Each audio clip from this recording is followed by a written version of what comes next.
What's up, guys? Welcome back to the YouTube channel, and today we're going to be taking a look at my movie Batman collection. Not going to do a traditional review, so to speak. I just want to kind of share in my excitement of picking up some new Batman figures. I recently was able to pick up the '89 Batman from McFarlane Toys and the Batman Begins Christian Bale Batman. And really more so today, I kind of really want to look at kind of a comparison between these two figures, because I I want to create a movie Batman display, and I'm going to be real particular about it. I just want like one of each actor on display. So it's going to come down between these two figures, which is the DC Multiverse Batman Begins Batman, and then the Dark Knight Hong Kong Skydive Platinum variant. That's what this figure is. And, just a little background on my collection so far.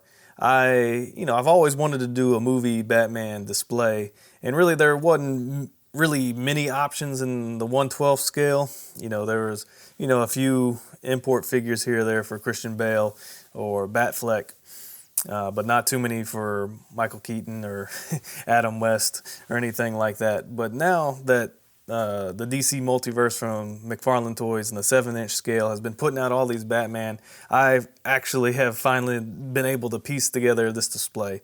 I was kind of kicking myself for a little while because I didn't get that 6-pack of the movie figures from McFarlane Toys, but eventually all those figures have had single releases and releases that are an upgrade that were even in that pack. And I don't have a Robert Pattinson Batman yet. Trying to decide if I want to go the McFarlane Toys or maybe the Fonjoy route with that. And I'll eventually get Kilmer and Clooney, but they're not high on my list. My favorites are Michael Keaton, Ben Affleck, and Christian Bale. But what we're going to do, we're going to clear these guys out of the way. And I just want to look at these two Christian Bale Batman, because one of these guys is going to make the cut, and another guy will probably end up being sold on Mercari. So let's find out which Batman is going to end up in my display. All right, here's the two figures side by side, and a lot of this is just going to come down to personal preference on which one is going to be your favorite. These are two very good figures. And the thing about this Dark Knight figure is this is the second one I had. I originally bought the first one that came out with the Build-A-Figure Bane wave, and I had that figure for a while. And then, like I mentioned about that movie 6-pack, that came out, so I sold that Batman, but I ended up never getting the actual 6-pack, which that had this Batman, but it was a cloth cape. Well, lucky enough for me, they released the Hong Kong Skydive version, which is actually the regular release, is unmasked head and no cape. But I found the Platinum version just at Target, and it has a wired cape, so I was like, that is the definitive Batman. I gotta get that. Now, I think they're gonna re-release this Batman with the Bat Pod. I think that was one of the things that they announced. So we'll see if that when that comes out. But definitely being able to have this one with the wired cape, that was the best of the Dark Knight suit Batman. But for me, I just love the Batman Begins suit. Just something about it. Like when that movie came out in 2005, Batman Begins was always my favorite of that trilogy. I know probably The Dark Knight is probably a top 10 movie of all time, but for some reason, Batman Begins was always my favorite. And I think this suit was like the perfect modernization of maybe like the '89 Keaton suit. And whereas this one, which in the movie, you don't really notice all these different details as much, but in figure form, especially since a lot of the raised parts on the armor are like a kind of a gray color compared to black, it stands out a lot more. Whereas over on this figure, it is all matte black on all the armor. Now, a neat little touch is that the gauntlets and the boots are actually a glossy black. I think that kind of adds to it. I like the all matte black, but just having a little pop of the shinier black, especially there on the wrist and on the boots, I think looks real good. Now, when it comes to articulation with both of these figures, it's just very standard articulation, nothing to really write home about. But I do feel like I feel like just so far playing around with these guys, I feel like with the Batman Begins, I'm able to pose them around a little bit better because I tend to have trouble, because even as we're standing here, I tend to have trouble with the legs and the ankles here on this Batman. I don't know if anyone else has had those kind of issues, but I kind of sometimes struggle to get him balanced. So I feel like articulation and posing wise, so far just in hand, I've had a better time with the Batman Begins figure. But you know, if you're trying to get a little bit more dynamic with your poses and not just vanilla, both of these figures pretty much had the same articulation scheme. Now, when it comes to what comes with the figure, well, this one actually doesn't come with anything.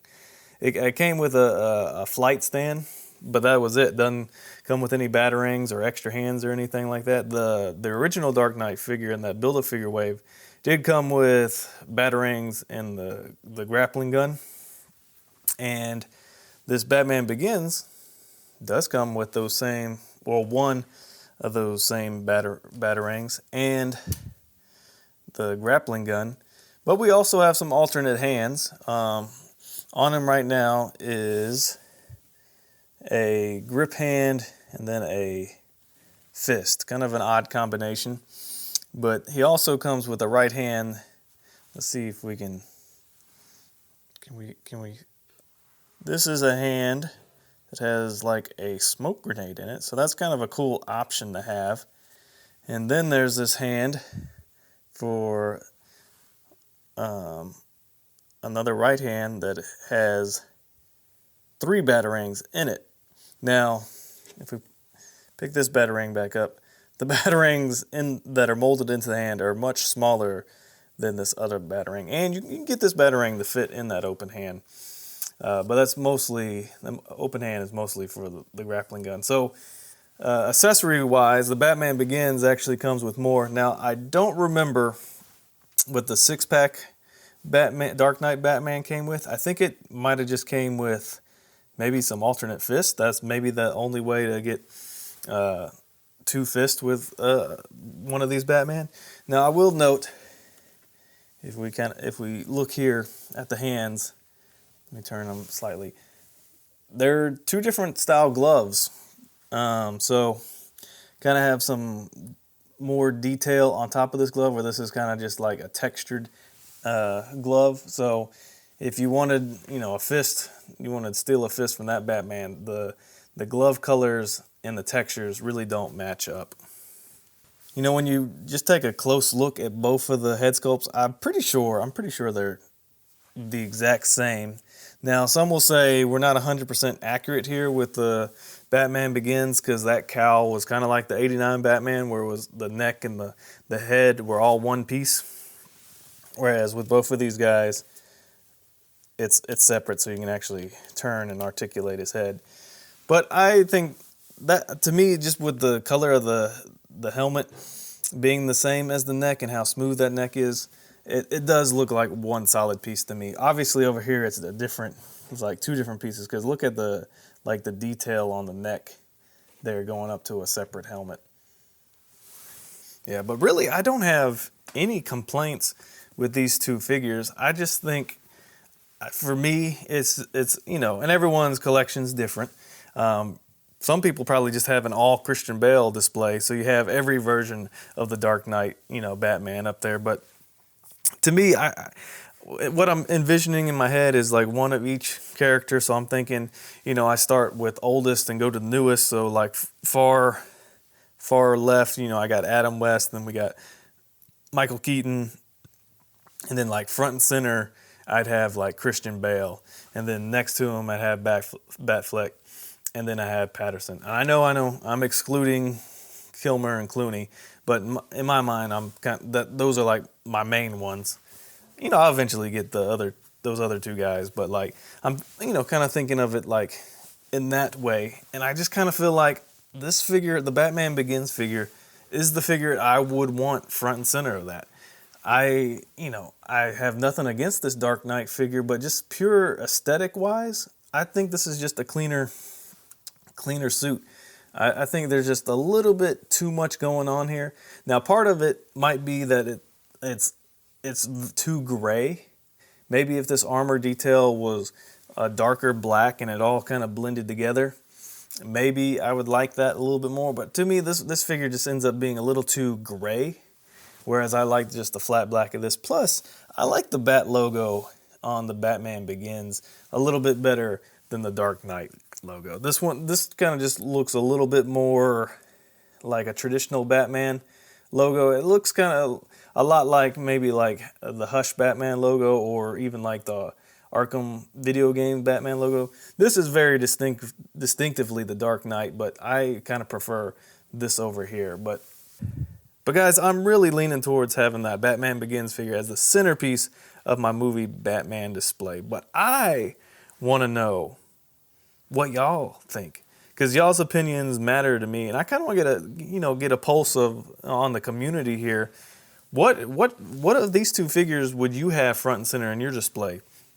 Do you have a preference? Do you want to go with the Dark Knight because the Dark Knight is actually your favorite movie of all time, so you rather have that represented front and center? Or do you have a soft spot for the Batman Begins suit? I really want to hear all that, and I need y'all's help really to decide on this, guys. So please leave comments below. I want to hear all your thoughts about these figures. Have y'all picked up both of these figures? Have you been on the lookout for this? Because this was a platinum variant. This one's kind of hard to get. So I want to hear all those stories about the toy hunts and trying to find these figures in the comments below. And as always, guys, I love it when y'all comment. Thank y'all for supporting in that way by liking and subscribing and commenting. And I just want you to know that my YouTube channel is a safe place for us collectors. So if you're going through anything and you need someone to pray for you, leave a prayer request in the comments below and I will pray for you. I read all the comments. I try to respond to all of them. And just by doing that is my way of saying thank you for watching these videos and sharing your opinions with me as I share my opinions about action figures with y'all. So guys, thanks again for tuning in. I have more customs in the work. I have more figure fix-ups with my WWE figures or some of my Marvel figures, and hopefully some of my DC Multiverse too. We didn't really talk too much about the '89 Batman. I have plans to upgrade that figure as well. So I want y'all to stay tuned. Hit that subscribe button, hit the bell for notifications, all that, so you can see all the stuff I'm working on in the next couple of weeks. But guys, thank you for just listening to me talk about these figures. I know this wasn't like a traditional review. This was more just an open discussion about these two figures here. So guys, thank you for watching all the way through, listening to all my rambling, and I really appreciate y'all, and I can't wait for the next video so we can talk about action figures again. I'll see you then. Peace.